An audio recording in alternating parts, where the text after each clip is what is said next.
الحمد لله وكفى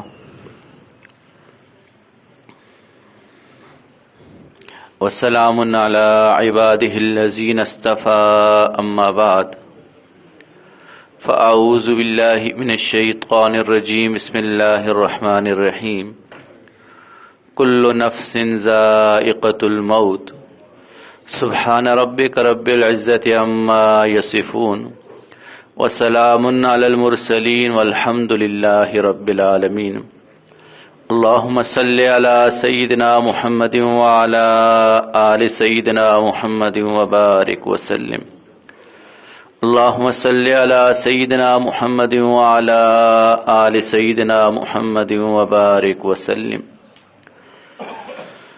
رسول اللہ صلی اللہ علیہ وسلم نے ارشاد فرمایا الکیس من دان نفسہ وعمل لما بعد الموت. دو چیزوں کی بڑی زبردست اور جامع معنی تعریف کی ڈیفینیشن بتائی، اور ہمیں خود سوچنا چاہیے کہ جی ہم کامیابی عقل مند کس کو سمجھتے ہیں اور بیوقوف کس کو سمجھتے ہیں.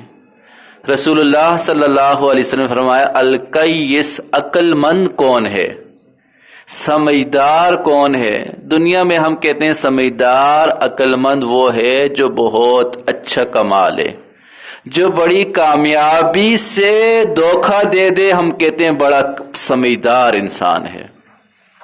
تو دنیا میں تو سمجھداری کا معیار جو ہے جس کے پاس دولت زیادہ، ہم کہتے ہیں بڑا عقل مند ہے، خوب کماتا ہے، خوب لوگوں کو دھوکے دیتا ہے، بڑے طریقے سے جو ہے زمینیں ہتھیا لیتا ہے، بڑا چالاک ہے.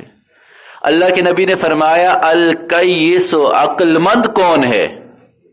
من دان نفسہ، جو اپنے نفس کو شریعت کے مطابق کر دے، جس کی خواہشات، جس کا رہن سہن، جس کا اٹھنا بیٹھنا شریعت کے مطابق ہوگا، یہ عقل مند ہے. الکیس من دان نفسہ وعمل لما بعد الموت، اور موت کے بعد کے لیے اعمال کرے. کہتے ہیں نا سردیوں میں، گرمیوں میں جو ہے چمٹیاں غذا جمع کرتی ہیں، اور سردیوں میں جب سردی ہوتی ہے، برف باری ہوتی ہے، تو اپنے بلوں میں ہوتی ہیں، وہاں سے اسی غذا کو کھا رہی ہوتی ہیں. اگر یہ گرمیوں میں جمع نہیں کریں گی تو سردی میں ان کے پاس کھانے کے لیے کچھ نہیں ہوگا.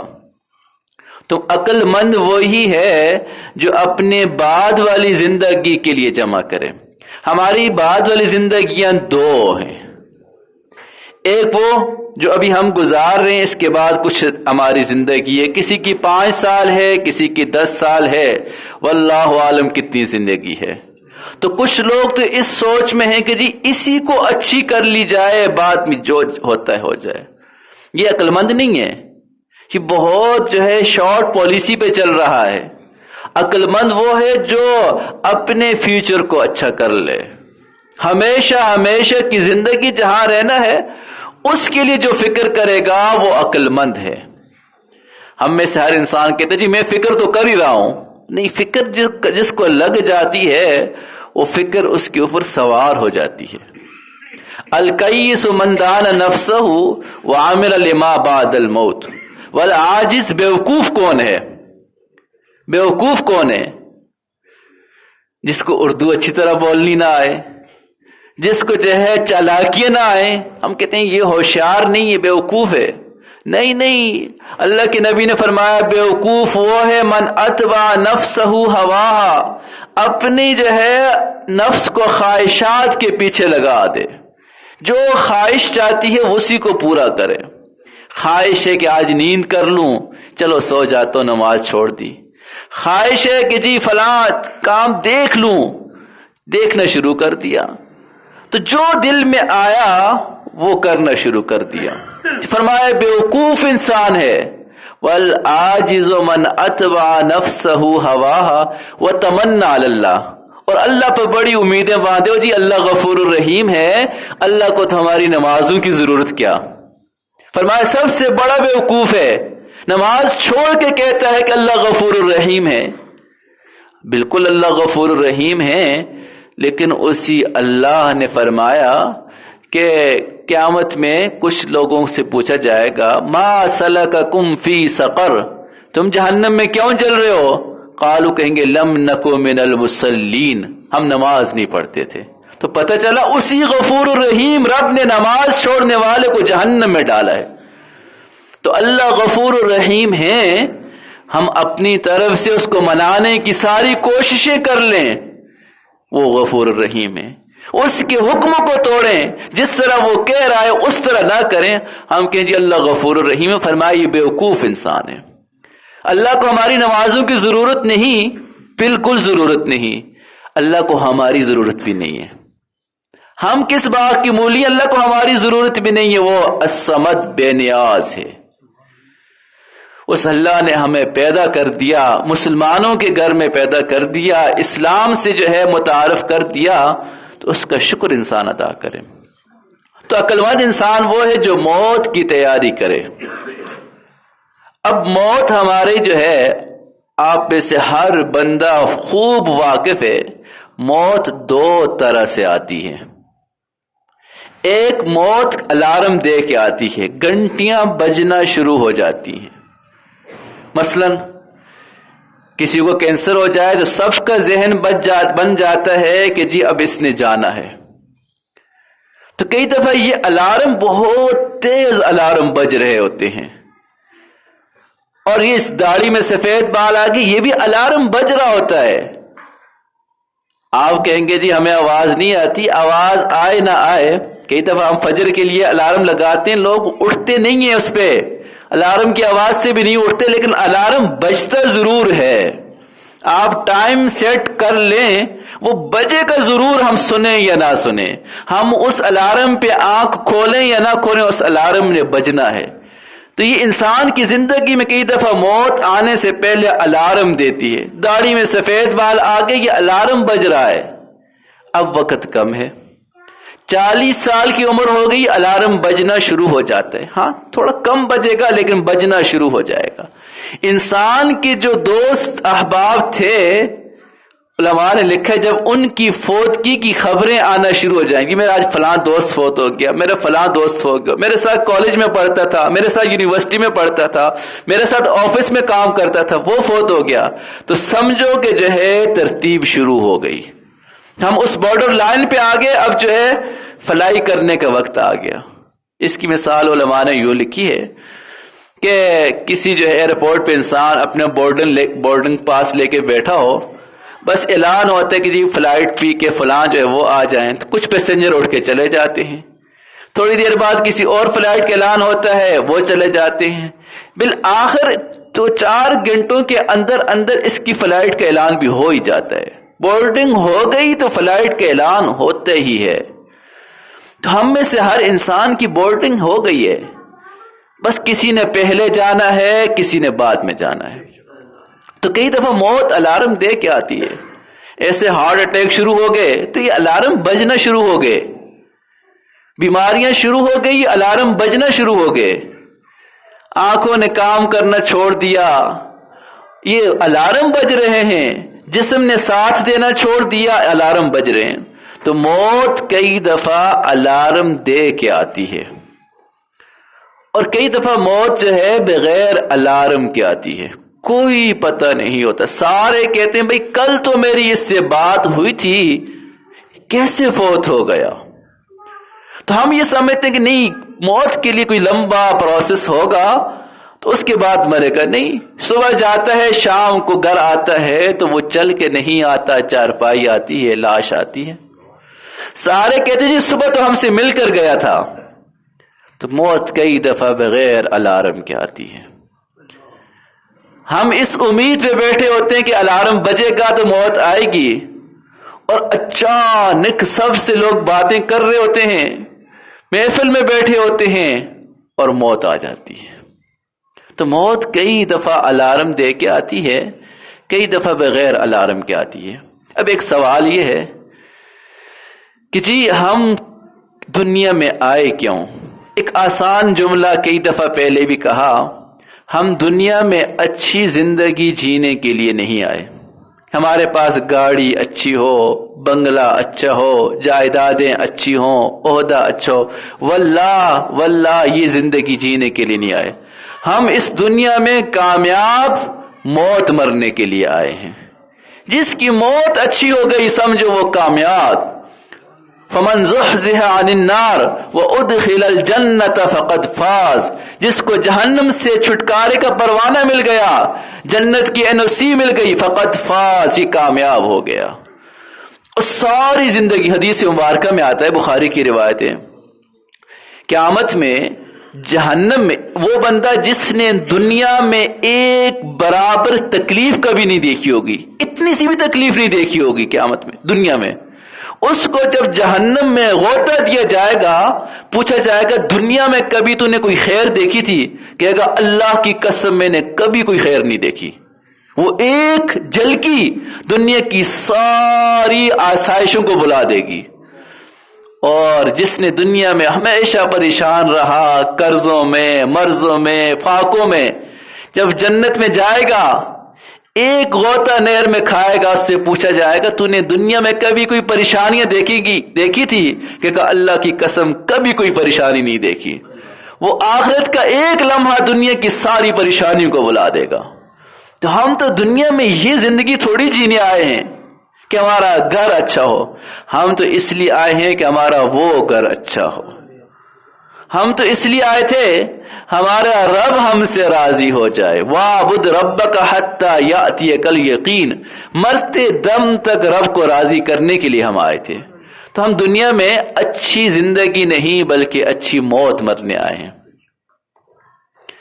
ایک واقعہ جو ہے ہمارے حضرت ایک سناتے ہیں، کراچی میں ایک تاجر تھا اور پراپرٹی کا کام کرتا تھا.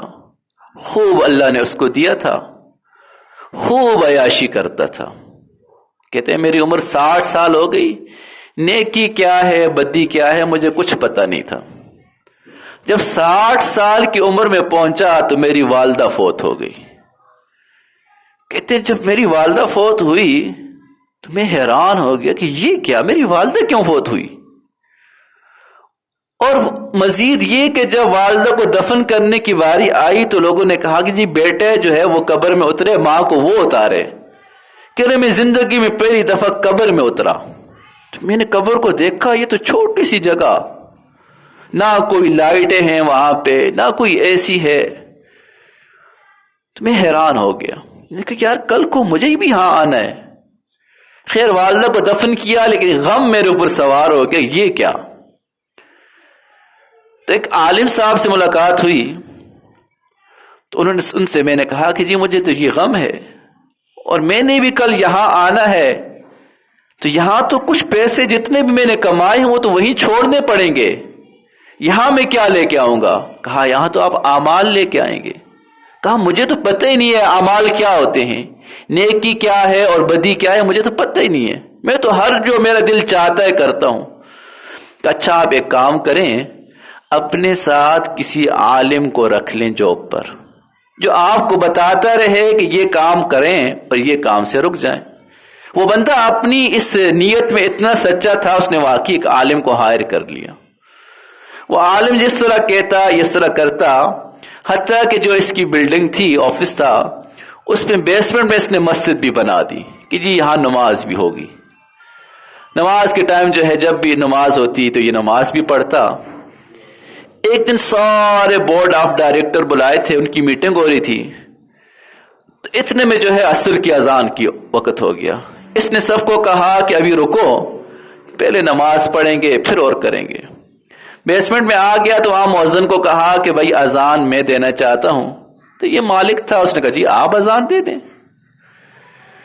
اس نے جو ہے مائک لے لیا، کھڑا ہوا اور کہا اللہ اکبر اللہ اکبر اللہ اکبر اللہ اکبر، اشہد ان لا الہ الا اللہ اشہد ان لا الہ الا اللہ اشہد ان محمد رسول اللہ. اتنا کہا وہیں اٹیک آیا اور فوت ہو گیا. تو ہم دنیا میں اچھی زندگی جینے کے لیے نہیں آئے بلکہ شاندار موت مرنے کے لیے آئے. اور یہ شاندار موت اسی کو آئے گی جو اپنی موت کی فکر کرے گا۔ اللہ کے نبی صلی اللہ علیہ وسلم نے فرمایا ہر مسلمان کو چاہیے دن میں 25 مرتبہ کم سے کم یہ دعا کرے، اللہم بارک لی فی الموت وفی ما بعد الموت، اے اللہ مجھے موت بھی برکت والی دے، موت کے بعد بھی زندگی برکت والی دے۔ ہم چاہیں نہ چاہیں اس موت نے آنا ہے، الارم دے کے آئے یا بغیر الارم کے آئے، آنی ضرور ہے۔ تو دنیا میں انسان کلمے پہ محنت کرے، ذکر کرتا رہے، اپنی موت یہ دعا کرتا رہے، اللہ زندگی کے آخری لمحے کو زندگی کا بہترین لمحہ بنا، کلمے والی موت نصیب فرما، ایمان والی موت نصیب فرما۔ شیطان کی سب سے بڑی کوشش ہوتی ہے کہ انسان کے مرتے وقت ایمان کو ختم کر دے۔ امام احمد بن حنبل رحمہ اللہ کا آخری وقت تھا، حضرت کہہ رہے ہیں ابھی نہیں ابھی نہیں، تھوڑا افاقہ ہوا تو بیٹے نے پوچھا ابو آپ یہ کیا کہہ رہے ہیں؟ فرمایا شیطان مجھے کہہ رہا ہے اے احمد تو اپنا ایمان مجھ سے بچا کے لے کے جا رہا ہے، میں کہہ رہا ہوں ابھی نہیں ابھی نہیں، ابھی چند لمحے باقی ہیں۔ تو اللہ رب العزت ہم سب کو شیطان کے وسوسوں سے بچائے، مرنے سے پہلے اس موت کی تیاری کی توفیق عطا فرمائے۔ وآخر دعوانا ان الحمد للہ رب العالمین۔ اللہم صلی علی سیدنا محمد وعلی آل سیدنا محمد وبارک وسلم۔ ربنا ظلمنا انفسنا وان لم تغفر لنا وترحمنا لنکونن من الخاسرین۔ اے اللہ ہم آپ کے عاجز کمزور مسکین گناہگار بندے ہیں، ہمارے گناہوں کو معاف فرما، ہمارے عیبوں کی پردہ پوشی فرما۔ اے اللہ اس سے پہلے کہ ظاہر کی آنکھیں بند ہوں، اے اللہ من کی آنکھیں کھول دیجئے۔ اس سے پہلے کہ لوگ ہمیں غسل دیں، اللہ غسل توبہ کی توفیق عطا فرما۔ اس سے پہلے اے اللہ لوگ ہماری نماز جنازہ پڑھیں، اے اللہ نمازوں کی حضوری نصیب فرما۔ اس سے پہلے کل قیامت میں آپ کے سامنے کھڑا کر دیا جائے، اے اللہ اپنی رضا نصیب فرما۔ اے اللہ منکر نکیر کے سوال ہوں گے من رب کا، اے اللہ ہمارا یہ عقیدہ بن جائے کہ پالنے والے آپ، عطا کرنے والے آپ، اے اللہ اس عقیدے پہ ہمیں سلامت رکھ دیجئے۔ اے اللہ منکر نکیر کے سوالات کو آسان کر دیجئے۔ اے اللہ کچھ لوگ دنیا سے جاتے ہیں، قبر کہتی ہے مرحبا، تیرا دنیا میں چلنا مجھے اچھا لگتا تھا، آج میرے پاس آیا ہے، میرا حسن سلوک دیکھ لے گا، قبر اس کے لیے پھولوں کا باغ بن جاتی ہے۔ اے اللہ ایسے لوگ بھی ہیں، قبر اس پہ جاتے ہیں، قبر کہتی ہے تو دنیا میں چلتا تھا، مجھے بڑا برا لگتا تھا، آج تو پھنسا ہے، آج دیکھ لے گا میرا انتقام۔ اے اللہ ہماری قبروں کو جنت کا باغ بنا دیجئے، ہمارے عزیز اقربا جو فوت ہو گئے ان کی قبروں کو جنت کا باغ بنا دیجئے، جن کے لیے کوئی دعائیں کرنے والا نہیں ان مسلمانوں کی قبروں کو جنت کا باغ بنا دیجئے۔ اے اللہ ہمارے حال پہ رحم فرما دیجئے، اچانک کی موت سے حفاظت فرما دیجئے۔ اے اللہ ایمان والی موت نصیب فرما، شہادت والی موت نصیب فرما، کلمے والی موت نصیب فرما۔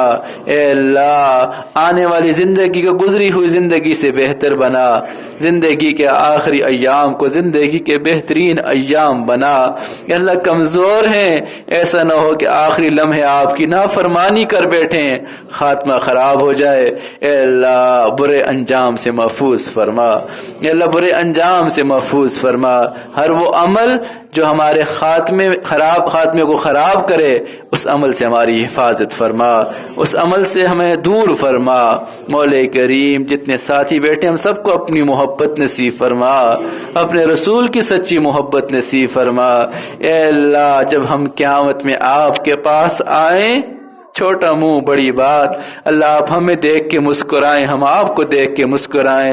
اے اللہ ہم آپ کے دیدار پہ ہمارے دلوں میں ٹھنڈک پڑ جائے، اللہ وہ لمحہ ہمیں نصیب فرما۔ اے اللہ ہمارے حال پہ رحم فرما۔ اے اللہ بچہ پریشان ہوتا ہے، ماں باپ کی طرف لوٹتا ہے، بچے کو کوئی مارتا ہے، پریشان ہوتا ہے، ڈراتا ہے، بچہ ماں باپ کو آگے کہتا ہے ابو فلاں مجھے ڈرا رہا ہے۔ اے اللہ باپ باہر نکلتا ہے، کس میں ہمت ہے میرے بچے کی طرف آنکھ اٹھا کے دیکھے۔ اے اللہ بندہ پریشان ہوتا ہے، پروردگار آپ کی طرف لوٹتا ہے۔ اے اللہ ہماری بھی داد رسی فرما دیجئے۔ اے اللہ ہم بھی پریشان ہیں، بچہ چلتے چلتے تھک جاتا، کہتے ابو